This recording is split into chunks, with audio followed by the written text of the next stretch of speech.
ನಾನು ನಿರೀಕ್ಷೆ ಮಾಡಿರಲಿಲ್ಲ. ನಮ್ಮ ಬೆಂಗಳೂರು ಗ್ರಾಮಾಂತರದ ನೆಲಮಂಗಲ ಹತ್ತಿರ ಒಂದು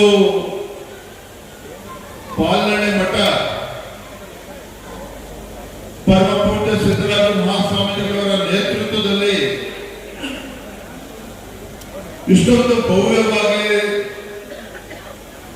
ದೇವಾಲಯ ಮಠ ಸ್ಥಾಪನೆ ಆಗಿದೆ ಅಂತ ನನ್ನ ಕಲ್ಪನೆಗೂ ಕೂಡ ನಿರೀಕ್ಷೆ ಮಾಡೋದಕ್ಕೆ ಸಾಧ್ಯ ಇರಲಿಲ್ಲ. ಇವತ್ತು ಮೊದಲ ಬಾರಿಗೆ ಈ ಒಂದು ಶ್ರೀ ಕ್ಷೇತ್ರಕ್ಕೆ, ಪವಿತ್ರ ಕ್ಷೇತ್ರಕ್ಕೆ ಬಂದಂತ ಸಂದರ್ಭದಲ್ಲಿ ನಿಜ ಹೇಳಬೇಕು ಅಂತ ಹೇಳಿದ್ರೆ ಒಂದು ರೀತಿಯ ಆಶ್ಚರ್ಯ ನನಗೆ ಉಂಟಾಯಿತು. ಆದ್ರೆ ಒಂದಂತೂ ಸತ್ಯ, ಇಲ್ಲಿರ್ತಕ್ಕಂಥ ಜನಸ್ತೋಮ,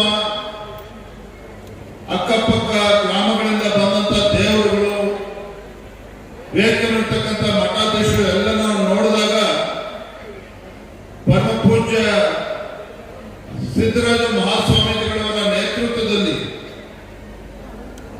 ಏನು ಗ್ರಾಮೀಣ ಭಾಗದಲ್ಲಿ ತ್ರಿವಿಧ ದಾಸೋಹದ ಮುಖೇನ ಅನ್ನದಾಸೋಹ, ಅಕ್ಷರ ದಾಸೋಹ, ಜ್ಞಾನ ದಾಸೋಹದ ಮುಖೇನ ಎಲ್ಲ ಸಮಾಜಗಳಿಗೂ ಕೂಡ ಒಂದು ನೆರಳನ್ನು ನೀಡ್ಕೊಂಡು ಬರ್ತಾ ಇರುವಂತಹ ಪರಮ ಪೂಜ್ಯ ಸ್ವಾಮೀಜಿಗಳು ಈ ಭಾಗದ ಕಲ್ಪವೃಕ್ಷವಾಗಿ ಎಲ್ಲ ಸಮಾಜಕ್ಕೂ ಕೂಡ ಒಂದು ನೆರಳನ್ನು ಕೊಡ್ತಕ್ಕಂಥ ಕೆಲಸ ಮಾಡ್ತಾ ಇದ್ದಾರೆ ಅಂತ ಹೇಳಿದ್ರೆ ನಾವು ಪ್ರತಿಯೊಬ್ಬರು ಕೂಡ ಹೆಮ್ಮೆ ಪಡುವಂತ ವಿಚಾರ ಅಂತೇಳಿ ನಾನು ಸಂದರ್ಭ ಹೇಳಕ್ಕೆ ಇಚ್ಛೆ ಪಡ್ತೇನೆ.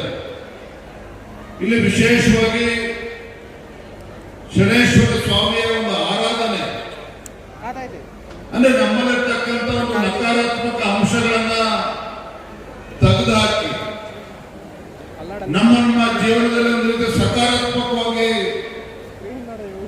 ಕುಟುಂಬ ಸದಸ್ಯರೆಲ್ಲರೂ ಸಹ ಸಂತೋಷದಿಂದ ಬಾಳಿ ಬದುಕತಕ್ಕಂಥ ಒಂದು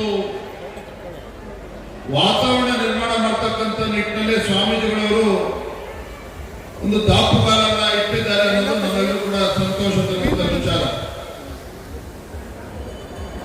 ಇಲ್ಲಿ ನಡೀತಕ್ಕಂಥ ಆರೋಗ್ಯ ತಪಾಸಣಾ ಶಿಬಿರ ಇರ್ಬೋದು, ಉಚಿತ ಸಾಮೂಹಿಕ ವಿವಾಹಗಳಿರ್ಬೋದು, ಅಂದ್ರೆ ಒಂದು ಸಮಾಜಮುಖಿಯಾಗಿ ಜನರಿಗೆ ಹತ್ತಿರ ಆಗುವಂತ ಒಂದು ಸೇವೆ ಮಾಡ್ಕೊಂಡು ಬರ್ತಾ ಇರ್ತಕ್ಕಂಥದ್ದು ನಮ್ಮ ನಿಮ್ಮೆಲ್ಲರ ಒಂದು ಸೌಭಾಗ್ಯ. ನಾನು ಇವತ್ತಿಗೆ ಬರ್ತಾ ಇದ್ದೇನೆ ನೆನಪಾಗಿದ್ದು ಪೂಜ್ಯ ತಂದೆಯವರು ಸನ್ಮಾನ್ಯ BS ಯಡಿಯೂರಪ್ಪನವರು. ಈ ನಾಡಿನ ಹಲವು ಚರಮೂರ್ತಿಗಳ ಒಂದು ಆಶೀರ್ವಾದದಿಂದ ರಾಜ್ಯದ ಮುಖ್ಯಮಂತ್ರಿಗಳಾದಾಗ ಯಡಿಯೂರಪ್ಪನವರು ಒಂದು ಸುದೀರ್ಘವಾದ ಜೀವನದುದ್ದಕ್ಕೂ ಕೂಡ ಹೋರಾಟ ಒಂದು ಕಡೆ ಆದರೆ ಬಡವರ ಪರವಾಗಿ, ರೈತರ ಪರವಾಗಿ, ಪರಿಷ್ಠ ಜಾತಿ ಪರಿಷ್ಠ ಪಂಗಡಗಳ ಪರವಾಗಿ ಈ ಕನ್ನಡ ನಾಡಿನಲ್ಲಿ ಕಳೆದ 30-40 ವರ್ಷಗಳಿಂದ ನಿರಂತರವಾಗಿ ಶೋಷಿತ ಸಮುದಾಯಗಳ ಪರವಾಗಿ ಧ್ವನಿ ಎತ್ತುವಂತ ಒಂದು ಪ್ರಾಮಾಣಿಕ ಕೆಲಸ ಯಾವುದೋ ಒಬ್ಬ ರಾಜಕಾರಣಿ ಮಾಡಿದ್ದಾರೆ ಅಂತ ಹೇಳಿದ್ರೆ ನಿಮ್ಮ ಯಡಿಯೂರಪ್ಪರು ಮಾಡಿದ್ದಾರೆ ಅನ್ನೋದನ್ನ ಬಹಳ ಹೆಮ್ಮೆಯಿಂದ ಸಂದರ್ಭ ಹೇಳಲಿಕ್ಕೆ ಇಷ್ಟಪಡ್ತೇನೆ. ಅಷ್ಟೇ ಅಲ್ಲ, ದೊಡ್ಡ ಸಂಖ್ಯೆಯ ತಾಯಂದಿರು ಕೂತಿದ್ದೀರಿ. ಗ್ರಾಮೀಣ ಭಾಗದಲ್ಲಿ ವಿಶೇಷವಾಗಿ ನಮ್ಮ ಬಡವರ ಮನೆಯಲ್ಲಿ ಹುಟ್ಟತಕ್ಕಂಥ ಹೆಣ್ಣುಮಗು ಶಾಪ ಅಂತೇಳಿ ಪರಿಗಣಿಸ್ತಾ ಇದ್ದ ಒಂದು ಸಂದರ್ಭದಲ್ಲಿ, ಆದ್ರೆ ನಿಮ್ಮ ಯಡಿಯೂರಪ್ಪನವರು ಬಡವರ ಮನೆಯಲ್ಲಿ ಹುಟ್ಟಿರ್ತಕ್ಕಂಥ ಹೆಣ್ಣುಮಗುದು ಶಾಪ ಅಲ್ಲ, ಭಾಗ್ಯಲಕ್ಷ್ಮಿ ಅಂತೇಳಿ ಭಾಗ್ಯಲಕ್ಷ್ಮಿ ಯೋಜನೆಯನ್ನು ತಂದಿರ್ತಕ್ಕಂಥ ಮೊದಲ ಮುಖ್ಯಮಂತ್ರಿ ದೇಶದಲ್ಲಿ ಯಾರಾಗಿದ್ರೆ ನಿಮ್ಮ ಯಡಿಯೂರಪ್ಪನವರು ಸಂದರ್ಭ ನೆನಪಾಡ್ಕೊಡ್ತೇನೆ. ನಮ್ಮ ಮನೆಯಲ್ಲಿರ್ತಕ್ಕಂಥ ಹೆಣ್ಣುಮಗಳು ಶಿಕ್ಷಣದಿಂದ ವಂಚಿತರಾಗ್ತಾ ಇದ್ರು.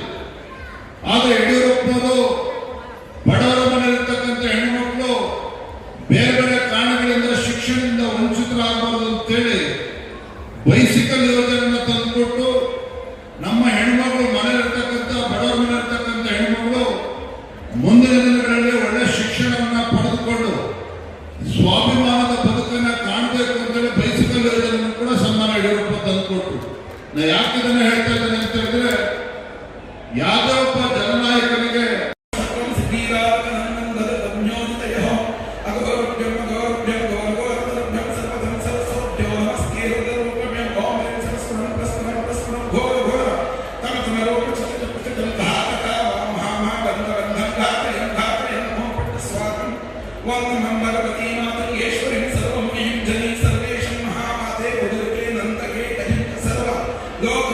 ಗುರು ಸ್ವಾಹಾ ಓಂ ಸಹಸ್ರಾರ್ವಾಕ್ಯಂ ಪರಿಪೂರ್ಣದದ್ದುಗಿ ಆಯುಷ್ಯಂ ಆರೋಗ್ಯಂ ಕೀರ್ತಿ ಸಮೃದ್ಧಿ ಇಷ್ಟಾರ್ಥಂ ಸಿದ್ಧಿರಸ್ತು ಓಂ ಶಾಂತಿ ಶಾಂತಿ ಶಾಂತಿ ವಂದನಂ ಸರ್ವಸಿದ್ಧಿ ವಿನಾಯಕಂ ಸರ್ವಕಾರ್ಯಂ ಸರ್ವವಿಘ್ನ ಕೃಷ್ಣಂ ಸರ್ವಕಾರ ಕೃಷ್ಣಾಯಂ ಶ್ರೀ ಓಂ ಸ್ವಾಹಾ.